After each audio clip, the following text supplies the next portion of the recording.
sit with Kit. Everybody wants to sit with Kit. Sit with Kit. Sit with Kit. Everybody wants to sit with Kit. Yeah. Hello everyone, it's Kit Carson, the Earl of Pizza here in front of Angelina's Pizza, home of the #1 pizza shop show on the internet.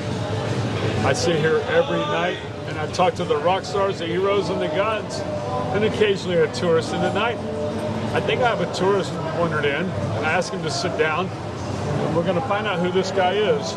Hi, sir. Boy, look at the camera and tell everybody your name and where you're from. My name is Andrew Morawski. I am from Key West, Florida. I am a local here. Very well into the, don't let the gentleman here with the beautiful ponytail deceive you. I am very much involved within this community here in Key West. Yes, you are, Mr. Andrew.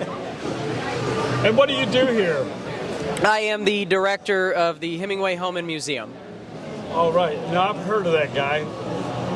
He was a pretty decent guy. He lived here in the 1930s, in his prime, and he lived here with his second wife, 2 of 4 when it all came down to it. And we are getting more and more famous for Mr. Hemingway and his wonderful 6-toed cats that we actually have 54 of currently on property. 54 6-toed cats. That's a lot of cats. Manageable, as we like to call it. Manageable. Oh, you do herd cats. For a living. So you are the curator of the museum that was his home in 1930, almost 100 years ago. Correct. And we're still living on the Ernest Hemingway dime. That's pretty damn good. Absolutely. It's rich history here, you know, dating back as far as Sloppy Joe's, the Great Depression, the Labor Day hurricane of 1935. He was the actual first respondent with supplies up in Matacum Key to the survivors of that hurricane. And probably the #1 question I get from the drinkers and the goers of Key West is, do I drink at Captain Tony's or do I drink at Sloppy Joe's? And the correct answer is both. There you go. Until 1937, when that was Sloppy Joe's, Ernest Hemingway sat there for the first 7 years, and then for the final 2, and until his last visit to Key West, he visited just across the street there at Sloppy Joe's at, his last year that he visited Key West, somewhere in the mid-50s, because that was the time when his memory and other such things started propping up to him, to the point where he needed electroshock therapy. He couldn't string 2 words together on a piece of paper. His bipolar depression really started settling in at that time, a tragic end to a revolutionary. Yes, it was. Well, and I bring his name up with one other person to a lot of the young people. Tim gets tired of me talking about this probably, but the young kids that don't really care for history. A couple of months ago, we had the #1 son of Key West, Jimmy Buffett, here, and a lot of people have different things to say about him for different reasons, and it's mostly because it's overplayed. Everybody gets a little tired of hearing the songs. But I remind them that there are 2 people that made Key West really famous and on the map again. One was Ernest Hemingway, and one was Jimmy Buffett. And I often challenge them to ask them, what are you going to do to make Key West famous?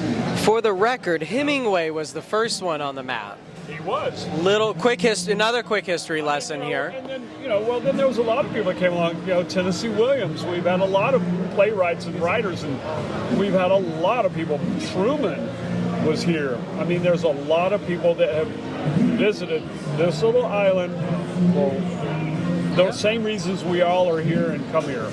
Absolutely, and one of the biggest things that I am personally preaching at in this community now is preserve history, look towards the future.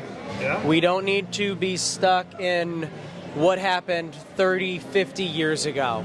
We need to make sure that we know and understand it. True. And make sure that that is the backbone and the catalyst of what catapults us into 25, 30, 40 years from now. And as somebody who works as a museum and and somebody who's involved within the community, it's but here right now we have this division of well, this is how we do it, and that's it. Right. And then we have the other part, which is, oh, let's go. Come on. We're in 2023. Come on. Yeah. It's true. Hey, you could say this is what I'm doing here as well. Part is just trying to preserve a little bit of this spot in time, right here, right now, of what's going on in Key West. I certainly hope that people around the world find Sit with Kit on YouTube or whatever social medium you prefer, and you check out our episodes and learn a little bit about the people that are here right now. And as I like to tell a lot of the musicians and bartenders, and you yourself, I can't wait for the day that you have someone come in and go, hey, I saw you on Sit with Kit. And that's the idea, is to hopefully have these people come in and say, hey, I watched your channel, I saw your show, I enjoyed it, so that's a good thing. Kit, I have known you for a number of years now. I'm not going to date myself, as young as I am. But you are a man of class. You have always looked out for this community. And truthfully, this is a fantastic thing that you're doing for this city. So thank you. Thank you so much for doing it. Hey, I'm just an ambassador of this small little island, like a lot of us are. And I tell everybody this all the time, that work, especially in the industry, that when you live in Key West, you become an ambassador for Key West whenever you travel. Because whether it's the smell or the way you dress, they know within minutes that you're not from the rest of the country. They know you're from Key West, and they call you out on it and want to know about it, or they start telling you about it. And it happens everywhere you go, and you know it does. Amen. I wouldn't have laughed if it wasn't true. It is so true. After the last hurricane, not the last, but 5 years ago after Irma, I was in Copenhagen, and people were asking me, where are you from? I said, Florida. You're from Florida? Were you near the hurricane? I go, well, I was in Key West. Oh my God, we saw it on the news. Are you okay? Is your island still there? They knew. And they were very concerned about us and hope, they were watching. They were paying attention. So. No, absolutely. No, we have a fantastic supporting group outside of Key West. Our visitors, our tourists, whatever you want to call them, our guests, that's what I call them. They love this place as much as we do as locals. They respect this place as much as we do as locals. So we are very blessed as a tourist town to welcome as many guests as we do every single year that love and appreciate this island. Millions of guests every year, and you hit it right on the head. I talk about this all the time. Everybody I sit and talk to, the common theme is they're here because they want to be here. And the tourists come here because they want to come here. There's very few people that are here because they don't want to be here. And I can only think of a few, and I'm not even going to mention who they are. But I know who you're talking about. There's very few. I mean, really, seriously. It's just the way it is. But anyway, so where were you born, young man? Let's talk about you for one more second before. So I was actually born in the Tampa Bay area. So you're a Tampa Bay kid. And yes, sir. On and off your whole life. I've been here for about 16 years on and off. My family, all the way dating back, has been here since the 1930s, since Hemingway's time here. So I have about 90 years of rich history here as a family. And my two children, my little girl and my little boy, were the first conchs of my family. Wow. Of these 90 years. Out of 90 years, yes. First born and raised conchs here. And yes, and me and my wife Jalen, we love this town. This is where we met. This is where we got married at. I remember that vaguely. Yes, you were there at the wedding. You were actually probably there when we met. You were there when we met here at not at Angelina's, but at the bar out back at Dirty Harry's. Shameless plug for Dirty Harry's. Absolutely. But it's rich history here. Love this community. Love this island. And again, I can't speak enough fantastic words about the locals and the guests that we visit. Well, you've obviously, beyond the obvious reason of your family having the museum, you chose to make this your career and your place to live. Correct. It was, and it was even actually stated by a number of my family members. I moved here when I was 5 years old. We lived here for about 6 years, and everybody was always, Andrew's going to be back in Key West. It doesn't matter if it's with the Hemingway house or something else. Everyone knew you would make it back. Absolutely. I mean, but what's there not to love? The fantastic community, the water, the islands, the Keys. It is such a unique place and such a unique opportunity for so many different people down here. How can you not come back? We all move away, and we all come back. It's plain and simple. I haven't moved away yet, but I might. You never tell. You'll never leave. Stop. Who knows? Hey, I'm just trying to go on a vacation. You do that enough. Stop. Yeah, right. Just take me with you on your next vacation. That's all I ask. It's been a while, but I am going. So so where's your next vacation at? Let's talk about you for a little bit. It's not that fun.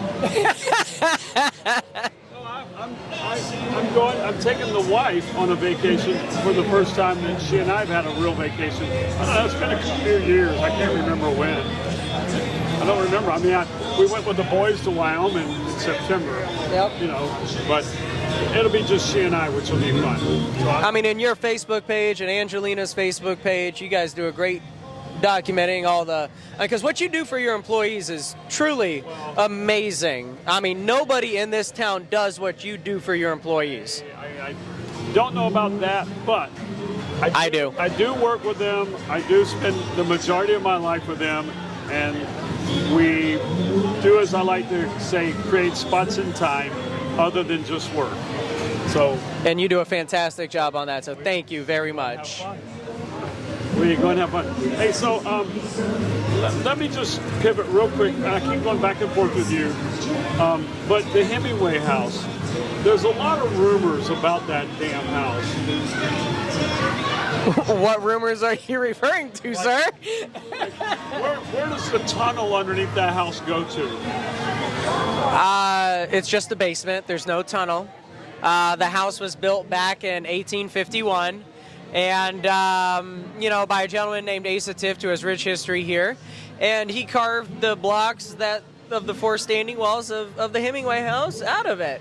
And I'm not at liberty to, say whether or not there's a tunnel extending from the basement or not. I can just tell you there's a basement at the Hemingway house. So leave it at that. How many houses in this town have basements? I want to say I am the only, but I think there's one other one here. Maybe one other basement. That's it. There's not many houses with basements here. I mean, that's in the state of Florida in general. It's called ground level. Ground level is basement, right? It's called sea level here. Underwater. Well, I appreciate you taking time away from Ryan over at the Tree Bar, because I did just go over there and say, hey, come talk to me, and you willingly came over. You're a hard guy to say no to. Really? Absolutely. Do you need anything else, baby? I hear no all the time. Oh, clearly you're talking to the wrong people. Obviously. It's a numbers game. It's a numbers game. Don't worry about it. 7 out of 10. So, before you get back to the rum, let me ask a question. Yes. If you were a pizza, what kind of pizza would you be? I gotta go simple. Pepperoni. Simple. Yes. He's a simple man. Very much so. Can I do a shameless plug real quick, Kit? Talk about golfing? No, I'm going to talk about the Samuels House. About the what? The Samuels House, a wonderful nonprofit here in the island of Key West. Their mission is to help. Hi, Chaka. What's up, buddy? But the Samuels House helps both women and women with children who are in need, in which, whatever way, whether, domestic, housing, whatever it might be. And last year they came up with this beautiful fundraiser called Miss Island Queen, where they take community locals, they dress them up in drag, they partner them with a local drag sponsor. And on May 23rd, at the Key West Theater, you will see me dressed in drag in about 3 to 4 different outfits for that. And you can go to samuelshouse.org and donate money. And if you click on the little thing, you'll see all the contestants. And if you see Andrew Morawski and you vote for me, I promise you, and I will come back on wearing the crown, because those that raise the most money win the crown. And I will come back and sit with Kit with my winning crown on there. So please, samuelhouse.org, vote for Andrew Morawski, and you will see me in the prettiest crown, possibly even drag, because I am personally buying all these costumes that I will be on there for, and have another fantastic, lovely conversation with you. Can't wait. And I might see if I can find some old pictures I have of you in drag. I might have some somewhere. That would have been back when I had hair, too. No, you weren't always bald. I remember when. Well, I do appreciate you coming on, and I hope that the rest of the world enjoys what we've talked about. I hope that they, as always, I want to say hi to George. Hi, George! Rock on, baby! I want to always ask everybody, please subscribe to the Sit With Kit channel on YouTube. You can find it on all the other social platforms. Please like us and share us, and as always, make comments, because Tim loves comments. As it goes, this is it. Thank you. Bye. Sit with Kit, sit with Kit.